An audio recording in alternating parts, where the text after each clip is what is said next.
जय जिनेन्द्र। नमो अरिहन्ताणं नमो सिद्धाणं नमो आयर्याणं नमो उवज्जायाणं नमो लोये सवसाहूणं। पंच परमेष्ठी भगवान की जय। द्वादशांग जिनवाणी माता की जय। संत शिरोमणि आचार्य भगवान 108 श्री विद्यासागर जी महाराज की जय। पूज्य मुनिपुंगव 108 श्री सुधा सागर जी महाराज की जय। अढ़ाई द्वीपस्थ समस्त मुनिराजों की जय। श्रवण संस्कृति स्वाध्याय पाठ्यक्रम में हम प्रथम वर्ष का जो कोर्स है जिसमें सिद्धांत प्रवेशिका भाग 1, पिछले दिनों में हमने अध्याय 1 और अध्याय 2 समझा था। आज इस कक्षा में हम अध्याय 3 और अध्याय 4 इन दोनों को एक साथ समझेंगे। अध्याय 3 अंजन चोर, अध्याय 4 चत्तारी दंडक। आइए सभी लोग अपनी अपनी पुस्तक में पेज नंबर 5 पाठ 3 अंजन चोर निकाल लीजिए। अंजन चोर की कथा सर्व प्रसिद्ध है, सभी लोग प्राय करके इस कथा को जानते हैं। इस पाठ में हम इस कथा को समझेंगे, जहाँ समझाने की आवश्यकता होगी वो हम अवश्य समझाएंगे। सामान्य कथा है, आइए फिर भी हम पढ़ते हैं। कश्मीर देश के अंतर्गत विजयपुर के राजा अरिमथन के ललितांग नाम का एक सुंदर पुत्र हुआ। पुत्र का नाम ललितांग। इकलौता बेटा होने से माता पिता के अत्यधिक लाड़ प्यार स्नेह से वह विद्याध्ययन नहीं कर सका और दुर्व्यसनी बन गया। लोक व्यवहार में देखा भी जाता है, अकेला बेटा होता है तो माता पिता उसे ज़्यादा कुछ कहते नहीं है, खूब लाड़ प्यार करते हैं। अकेली संतान है भैया, यही बुढ़ापे का सहारा है, किसको हम कुछ कहें, कुछ कह देंगे उल्टा सीधा बुरा मान जाए, कुछ हो जाए, इसलिए कुछ नहीं कहना। और खूब लाड़ प्यार स्नेह करते हैं, इस कारण से वो बिगड़ जाते हैं। ललितांग नामक उस पुत्र के साथ में भी यही हुआ और वो दुर्व्यसनी बन गया। गलत काम में उसका मन लग गया, उल्टे सीधे स्थान हो गए, उल्टे सीधे शौक पालने लगा, खाने पीने लगा, शराब आदि पीने लगा, मांस आदि खाने लगा, सत्य व्यसनी हो गया। युवा होने पर प्रजा को अत्यधिक दुख देने लगा तब राजा ने उसे देश से निकाल दिया। अब जब उसकी ऐसी हरकतें हुई, सातों व्यसन करने लगा, चोरी करता, मांस खाता, डाका डालता, जुआ खेलता, पर स्त्रियों के साथ रमण करता, वेश्या सेवन करता, गलत कार्य करता, तो राजा को अंत में उसे अपने देश से निकालना ही पड़ा। वह ललितांग चोर डाकुओं का सरदार बन गया और चोरी लूट मार में पारंगत हो गया। अब बचपन से उसे अच्छे संस्कार नहीं मिल पाए, इस कारण से वो गलत संस्कारों में फंसा और वही उसकी परिणति हुई और वो आगे जाकर के चोर डाकू बन गया। वह अंजन गुटिका विद्या सिद्ध करके दूसरों से अदृश्य होकर मनमाने अत्याचार करने लगा। जो गलत लोग होते हैं वो उनके पास में अनेक प्रकार की गलत शक्तियां भी आ जाती है। उसने सिद्ध की, कौन सी सिद्धि? अंजन गुटिका एक विद्या होती है, उसमें क्या होता है, वो अंजन लगाता, काला अंजन लगाता, इससे वो अन्य लोगों को नहीं दिखता। वो स्वयं तो सब कुछ देख सकता, लेकिन अन्य लोग उसे नहीं देख पाते और अदृश्य होकर के चोरी करना हो, पहुंच गया अंदर, अब कोई देख ही नहीं पा रहा उसको, क्योंकि वो उसने अंजन गुटिका विद्या सिद्ध कर ली। वो अंजन लगा करके वो चला जाता, उसे कोई देख ही नहीं पाता और वो अपना कार्य करके आ जाता। अदृश्य होकर के वो गलत काम करने लगा, जिसके कारण वह ललितांग अंजन चोर के नाम से प्रसिद्ध हो गया। मूल नाम क्या था उसका? ललितांग। लेकिन अंजन चोर क्यों कहने लगे? क्योंकि वो अंजन गुटिका लगा करके और फिर कार्य करता, इसलिए अंजन चोर के नाम से वो प्रसिद्ध हो गया। अब तो लोगों में बहुत हाहाकार, लोग बड़े परेशान, पकड़ भी कैसे सकते हैं? वो तो अंजन लगा करके चोरी करता, गलत काम करता, डाका डालता, लोगों को परेशान करता। एक दिन राजगृह नगर में रात्रि के समय रानी के अलंकार कक्ष से, अलंकार का मतलब आभूषण, जहां रानी अपने वस्त्र आभूषण सारे के सारे जिनसे वो सजती संवरती थी, वो अलंकार कक्ष कहलाता है। वहां से राजघराने का बहुमूल्य रत्नों का हार चुराकर भागा। ऐसा रत्नों का हार रानी के पास, पटरानी के पास, महारानी के पास था जो किसी के पास नहीं था। ऐसा बहुमूल्य हार चुरा करके वो भागा। तब कोतवालों ने उसका पीछा किया। लगा रखी थी अंजन, इसलिए दिखा तो नहीं, लोगों को वो तो नहीं दिखा, लेकिन उस हार की चमक से कोतवालों ने, सिपाहियों ने समझ लिया कि अंजन चोर ही है और वो उसके पीछे पीछे उसको दौड़ने लगे उसको पकड़ने के लिए। वह श्मशान घाट पहुंच गया। वहां पर वट वृक्ष में एक छीके पर एक सेठ बैठा हुआ था, चुरा करके भाग रहा था। अब पीछे पीछे कोतवाल सिपाही भी आ रहे हैं, इसलिए उसके मन में चिंता हुई। श्मशान घाट की तरफ पहुंच गया। वहां पहुंच करके देखा एक बड़ा सा पेड़ है, उस पे एक छीका लटक रहा है। उस पे क्या कर रहा है? वो सेठ बैठा हुआ है। बार बार वह सेठ छीके पर चढ़ रहा है एवं उतर रहा है, कभी चढ़ता कभी उतरता। अंजन चोर ने पूछा, ये क्या कर रहे हो? तब सेठ ने कहा, मुझे जिनदत्त सेठ ने आकाशगामिनी विद्या सिद्ध करने को दी है। प्रसिद्ध सेठ हुए हैं जिनदत्त, बड़े न्यायप्रिय, बड़े धर्म के अनुयायी, धर्म में पारंगत, जैन धर्म के दृढ़ विश्वासी, नमोकार मंत्र पे अटूट श्रद्धा रखने वाले। तो उस सेठ ने कहा, उन जिनदत्त सेठ ने मुझे आकाशगामिनी विद्या, जो आकाश में गमन करने वाली हो, हम बैठे यहाँ हैं, उस विद्या के प्रभाव से हम उड़ करके कहीं पर भी पहुंच जाएं, हमें किसी अन्य वस्तु की सहायता की आवश्यकता नहीं पड़े। उस विद्या के सहायता से, उस विद्या के निमित्त से आकाश में उड़ करके चले जाने वाली जो विद्या है, वह आकाशगामिनी विद्या उन्होंने मुझे दी है। किंतु मुझे शंका है कि यदि विद्या सिद्ध नहीं हुई तो मैं नीचे शस्त्रों पर गिरकर मर जाऊंगा। वो जो छीका लटक रहा था, उस छीके के नीचे शस्त्र लगे हुए थे, तलवार थी, छुरी थी, ये सारे के सारे शस्त्र लगे हुए थे, नुकीले शस्त्र बिल्कुल सीधे। और उस सेठ को चिंता हो रही थी कि यदि गलती से मुझे विद्या सिद्ध नहीं हुई और मैंने चारों रस्सियां काट दी, छीका कट कर दिया और नीचे गिर गया और मुझे आकाशगामिनी विद्या सिद्ध नहीं हुई, तो फिर क्या होगा? मैं नीचे गिर जाऊंगा और फिर मर जाऊंगा। ऐसा उसके मन में बार बार डर लग रहा था। तब अंजन चोर ने कहा कि जिनदत्त सेठ मुनि भक्त है, सच्चा जिन भक्त हैं, उनके वचन कभी असत्य नहीं हो सकते। अतः तुम मुझे शीघ्र ही इसके सिद्ध करने का उपाय बता दो। वो अंजन चोर उस सेठ से बोला, वो जो जिन सेठ का आपने नाम लिया है वो तो बड़े सच्चे हैं, वो झूठ नहीं बोल सकते। उन्होंने कहा है तो निश्चित रूप से बिल्कुल सच ही कहा है। अतः तुम मुझे शीघ्र ही उसके सिद्ध करने का उपाय बता दो। तब अंजन चोर ने ऊपर चढ़कर आणम ताणम कछु न जानम सेठ वचन परिमाणम कहते हुए एक साथ सभी डोरियां काट दी। अब नमोकार मंत्र, सेठ तो उसको कौन सा मंत्र बता के गए थे? नमोकार मंत्र। लेकिन अब वो सत्य व्यसनी चोर डाकू, शुरू से उसने वही सब काम किया, जन्म से बचपन से, तो उसको नमोकार मंत्र कैसे याद होगा एक बार में? उस सेठ ने तो उसको कहा था कि नमोकार मंत्र, इस नमोकार मंत्र को पढ़ो और चारों रस्सियां काट दो, तुम्हें आकाशगामिनी विद्या सिद्ध हो जाएगी।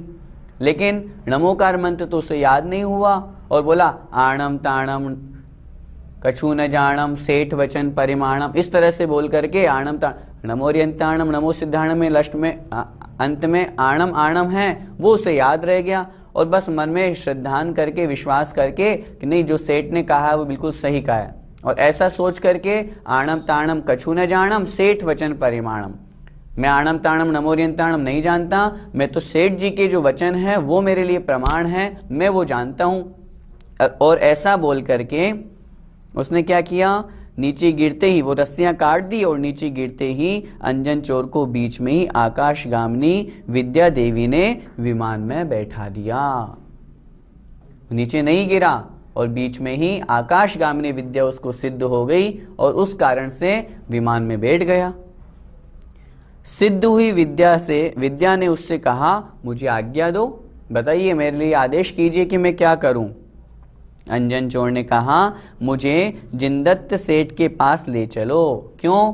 क्योंकि वो उनके प्रभाव से तो उसे विद्या सिद्ध हुई थी। उस समय जिनदत्त सेठ सुदर्शन मेरु के चैत्यालय में स्थित थे। पंचमेरु की वंदना के अंतर्गत वो वहां पर थे और वहां उन्होंने कहा कि जिनदत्त सेठ को आकाशगामिनी विद्या पहले से ही सिद्ध थी नमोकार मंत्र के प्रभाव से, तो वो वहां पर सुदर्शन मेरु में जो अकृत्रिम जिनालय हैं वहां उनकी पूजा अर्चना कर रहे थे।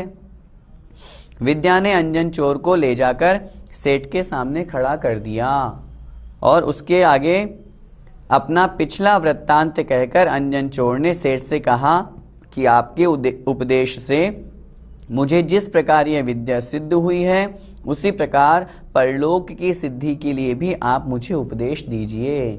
देखिए, हृदय परिवर्तन होने में समय नहीं लगता।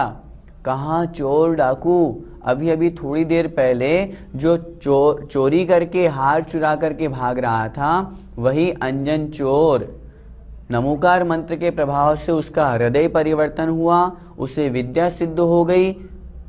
भगवान जिनेंद्र देव के वचनों पर श्रद्धान किया, इस कारण से जिन धर्म के प्रति उसकी श्रद्धा बढ़ी, बढ़ते साथ उसे विद्या सिद्ध हुई। अब उसके मन में आया इसमें तो महान शक्ति है, लेकिन उसने इस लोक में किसी धन संपत्ति की चाह नहीं की और सेठ से जाके निवेदन किया, मुझे तो जो परलोक की सिद्धि है, सिद्ध अवस्था है, उसका उपाय बताओ।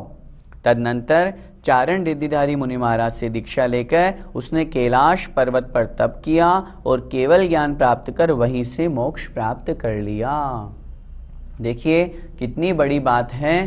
मुनि महाराज से दीक्षा भी लिए, इतनी उत्कृष्ट साधना करी, इतना उत्कृष्ट तप किया, कठोर तप किया और उस तप के प्रभाव से उसी भाव से केवल ज्ञान और मोक्ष को प्राप्त हो गए।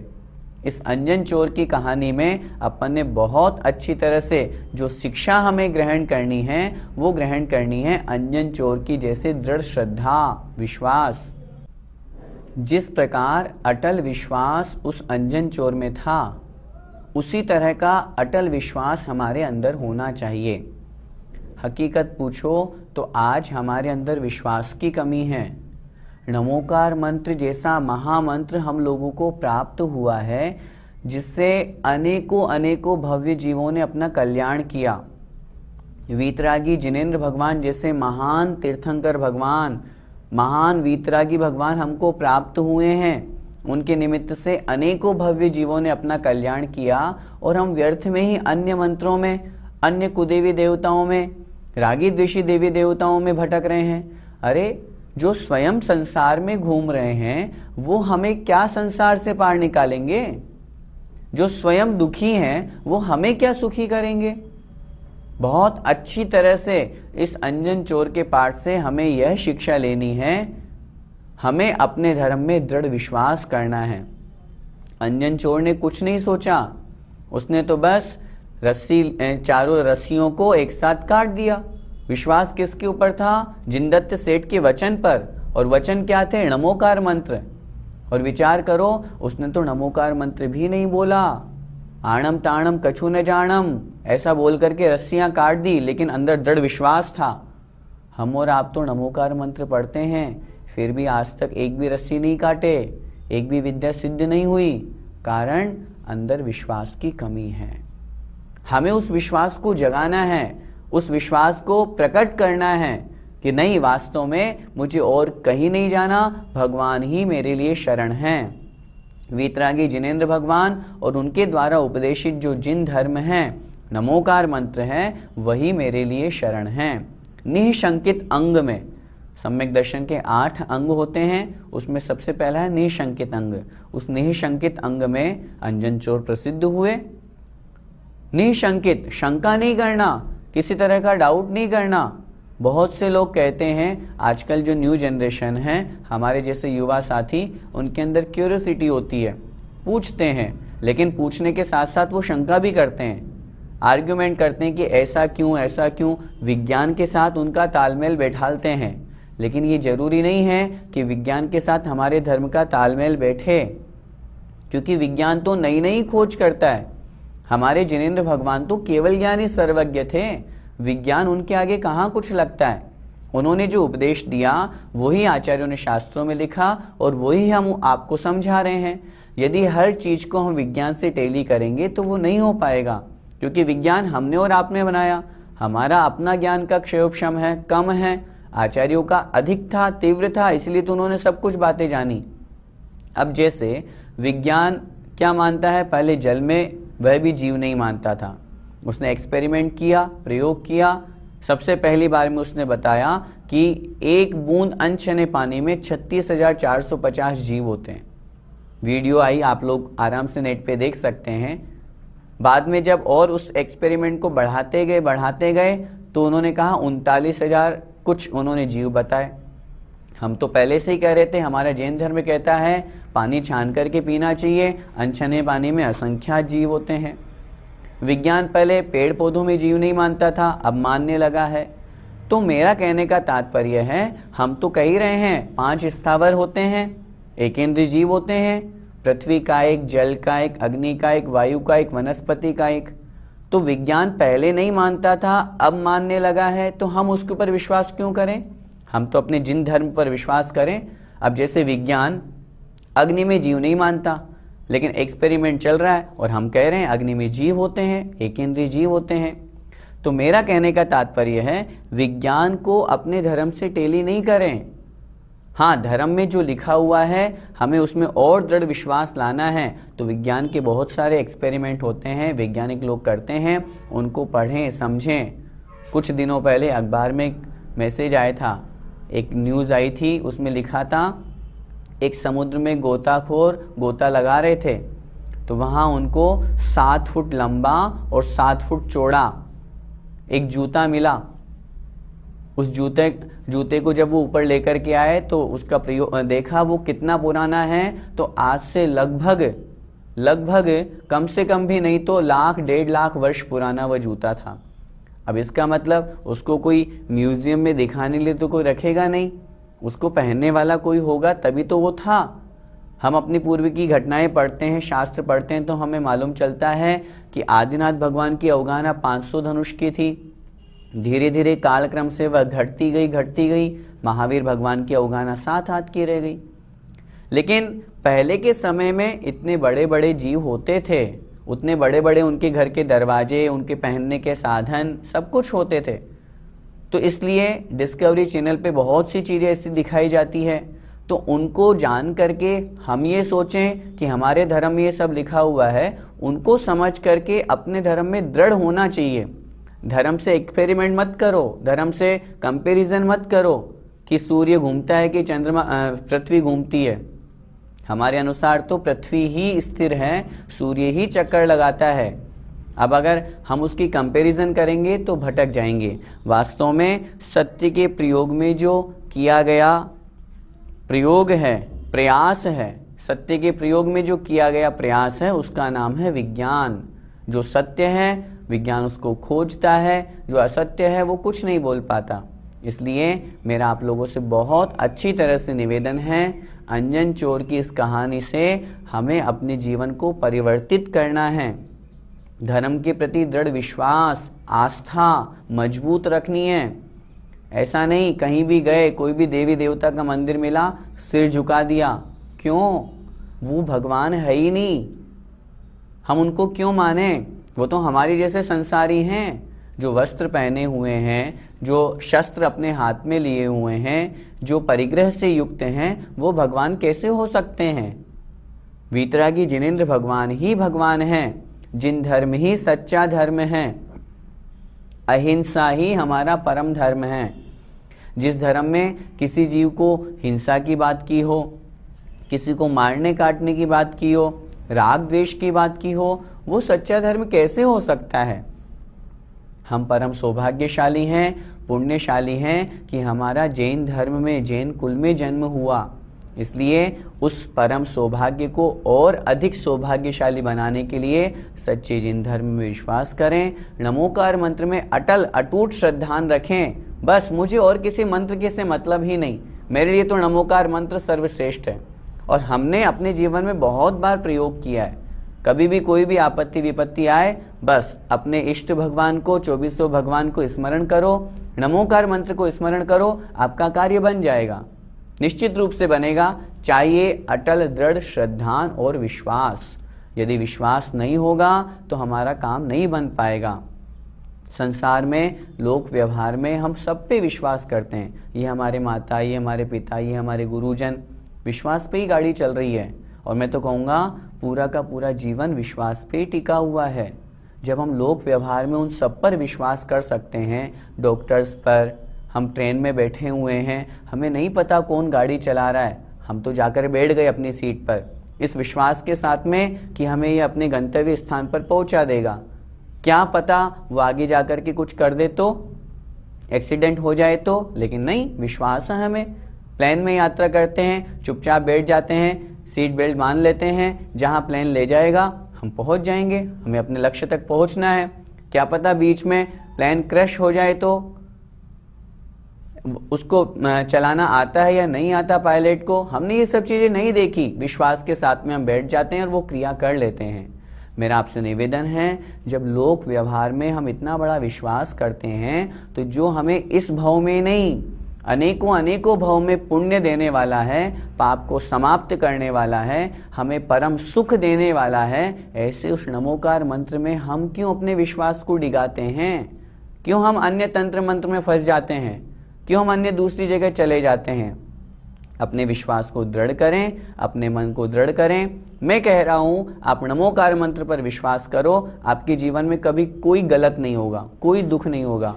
चाहिए अपने अंदर दृढ़ शक्ति, विश्वास। यदि वो विश्वास होगा तो हम जिन धर्म में सच्चे होंगे और अंजन चोर के जैसे दृढ़ विश्वास करके, जिस प्रकार उन्होंने उस निशंकित अंग का पालन करते हुए नमोकार मंत्र पर श्रद्धान करके जिन धर्म पर श्रद्धान किया, मुनि महाराज बने, केवल ज्ञान और मोक्ष को प्राप्त किया, हम और आप भी ऐसी भावना भाते हैं कि हम भी उस नमोकार मंत्र पर श्रद्धान करके, धर्म के प्रति विश्वास करके अपने जीवन के लक्ष्य को प्राप्त करें, केवल ज्ञान और मोक्ष को प्राप्त करें।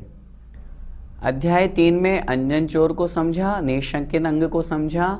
अब हम अध्याय 4 चत्तारी दंडक, पेज नंबर 6 निकाल लीजिए, चत्तारी दंडक पढ़ते हैं। चत्तारि मंगलम, आप भी बोलिए, अरिहंता मंगलम, सिद्धा मंगलम, साहू मंगलम, केवली पन्नतो धम्मो मंगलम। चत्तारी दंडक। दंडक का अर्थ होता है समूह। चत्तारी मतलब चार, चार का समूह चत्तारी दंडक कहलाता है। नमोकार मंत्र, नमोकार मंत्र के बाद में ऐसो पंच नमो यारो, नमोकार मंत्र का महत्व और चत्तारी दंडक, ये अनादिकालीन प्रक्रिया है, इसलिए पूरा का पूरा नमोकार मंत्र चत्तारी दंडक के साथ समाप्त होता है। आइए हम इसका अर्थ समझते हैं। चत्तारी मंगलम, चत्तारी अर्थात चार, मंगलम अर्थात मंगल हैं। अरिहंता मंगलम, अरिहंत भगवान मंगल हैं। आप सभी लोगों की पुस्तक में अरिहंत मंगलम लिखा हुआ है। दोनों प्रयोग होते हैं, अरिहंत मंगलम भी और अरिहंता मंगलम भी। सिद्धा मंगलम, सिद्ध भगवान मंगल हैं। साहू मंगलम, साधु मंगल हैं। साधु में आचार्य उपाध्याय दोनों गर्भित हो गए। आचार्य उपाध्याय साधु, उस अपेक्षा से उस साधु अवस्था वह भी मंगल हैं। केवली पन्नतो धम्मो मंगलम, केवली अर्थात केवली भगवान, पन्नतो कहा गया, धम्मो अर्थात धर्म, मंगलम अर्थात मंगल हैं। केवली भगवान द्वारा कहा गया जो धर्म अर्थात जिन धर्म है वह भी मंगल हैं। आगे देखें। चत्तारि लोगुत्तमा, अरिहंता लोगुत्तमा, सिद्धा लोगुत्तमा, साहू लोगुत्तमा, केवली पन्नतो धम्मो लोगुत्तमो। ध्यान से, केवली पन्नतो धम्मो लोगुत्तमो, यहाँ लोगुत्तमो बोलना है। अर्थ देखें। चत्तारी अर्थात चार, लोग उत्तमा लोक में उत्तम हैं, लोक में चार उत्तम हैं। अरिहंता लोग उत्तमा, लोक में अरिहंत भगवान उत्तम हैं। सिद्धा लोग उत्तमा, लोक में सिद्ध भगवान उत्तम हैं। साहू लोग उत्तमा, लोक में साधु, साधु परमेष्ठी आचार्य उपाध्याय साधु उत्तम हैं। और केवली अर्थात केवली भगवान, पन्नतो अर्थात कहा गया, केवली भगवान द्वारा कहा गया, धम्मो अर्थात जो धर्म हैं, जिन धर्म, लोग उत्तमो वह भी उत्तम हैं। लोक में केवली भगवान द्वारा कहा गया धर्म उत्तम है। आगे। चत्तारि शरणं पौवज्जामि, शुद्ध उच्चारण करें, पौवज्जामि। बहुत से लोग पौवज्जामि, पवजामि इस तरह बोलते हैं, वो अशुद्ध हो जाता है। अच्छी तरह से सुने। चत्तारि शरणं पौवज्जामि, अरिहन्ते शरणं पौवज्जामि, सिद्धे शरणं पौवज्जामि, साहू शरणं पौवज्जामि, केवली पन्नतं धम्मं शरणं पौवज्जामि। अंतिम लाइन शुद्ध उच्चारण हो। केवली पन्नतं धम्मं शरणं पौवज्जामि। अरिहंते शरणम और अरिहंत शरणम दोनों ही पाठ मिलते हैं, हमें दोनों स्वीकार हैं। अर्थ देखें। चत्तारी अर्थात चार, शरणम शरण को, पौवज्जामि प्राप्त होता हूँ अथवा जाता हूँ। मैं चार की शरण को प्राप्त होता हूँ। अरिहंते शरणम पौवज्जामि, मैं अरिहंत की शरण को प्राप्त होता हूँ। सिद्धे शरणम पौवज्जामि, मैं सिद्ध की शरण को प्राप्त होता हूँ। साहू शरणम पौवज्जामि, मैं साधु की शरण आचार्य उपाध्याय साधु की शरण को प्राप्त होता हूँ। केवली पन्नतो, केवली भगवान द्वारा कहा गया, धम्मो अर्थात जो धर्म हैं, जिन धर्म हैं, मैं उनकी शरणम पौवज्जामि, उनकी शरण को प्राप्त होता हूँ।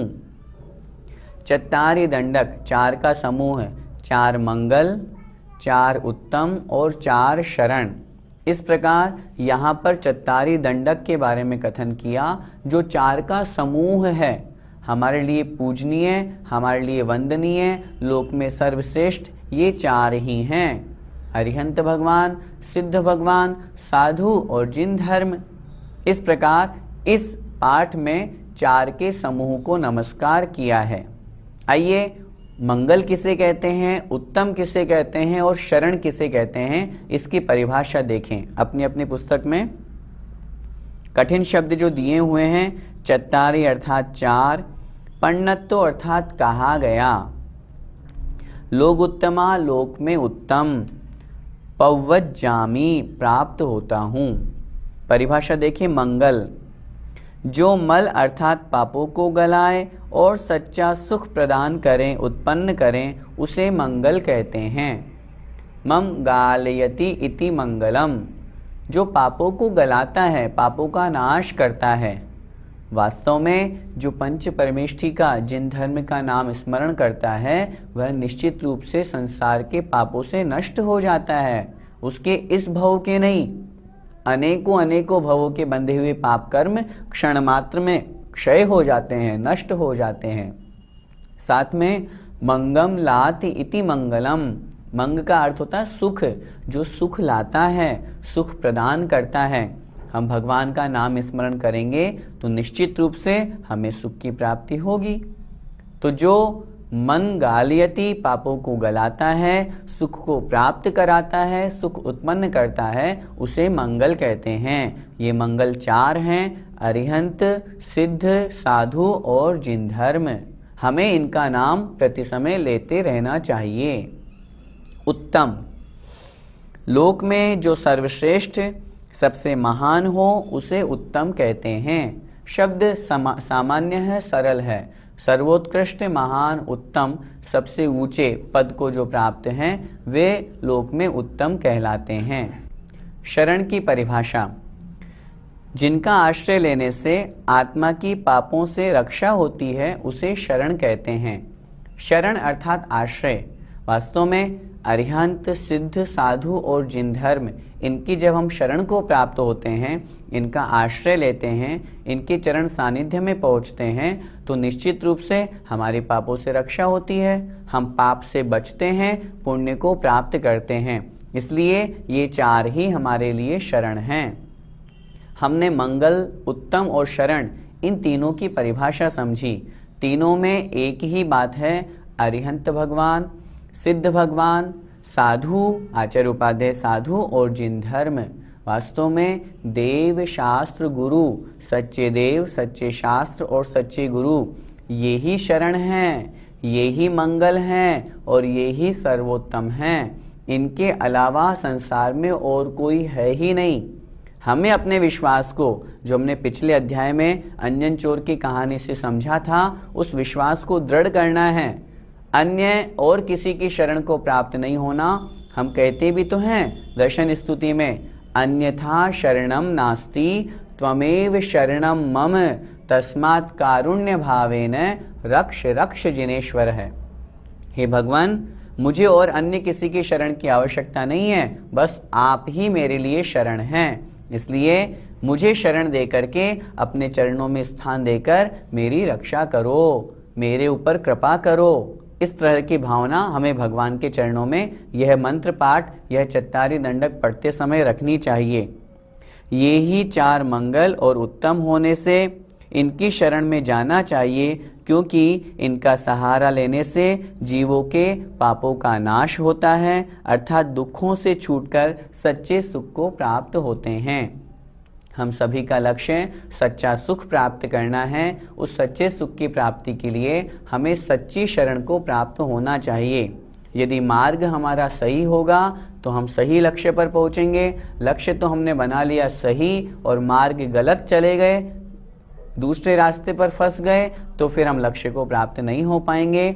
अपने इस जीवन में भी सुख प्राप्त करना चाहते हैं और परलोक में हमेशा हमेशा के लिए शाश्वत सुख प्राप्त करना चाहते हैं, तो नमोकार मंत्र, सच्ची जिन धर्म, इनके ऊपर हम विश्वास करें। वीतरागी जिनेंद्र भगवान, अरिहंत भगवान, सिद्ध भगवान, साधु परमेष्ठी जो 28 मूलगुणधारी हों, आचार्य उपाध्याय साधु हों, जो निर्ग्रंथ दिगंबर मुद्रा के धारी हों, जो रंच मात्र भी परिग्रह आरंभ से दूर रहते हों, परिग्रह आदि नहीं रखते हों, और जिन धर्म हों, जिनवाणी हो, जिसमें राग द्वेष से रहित सब बातें हों, उन बातों को समझकर जिन धर्म पर अटूट श्रद्धा करके अपने विश्वास को भगवान के चरणों में रखना चाहिए, जिससे हम अपने इस जीवन में भी सुख प्राप्त कर सकें और परंपरा से मोक्ष सुख को भी प्राप्त कर सकें। जय जिनेंद्र।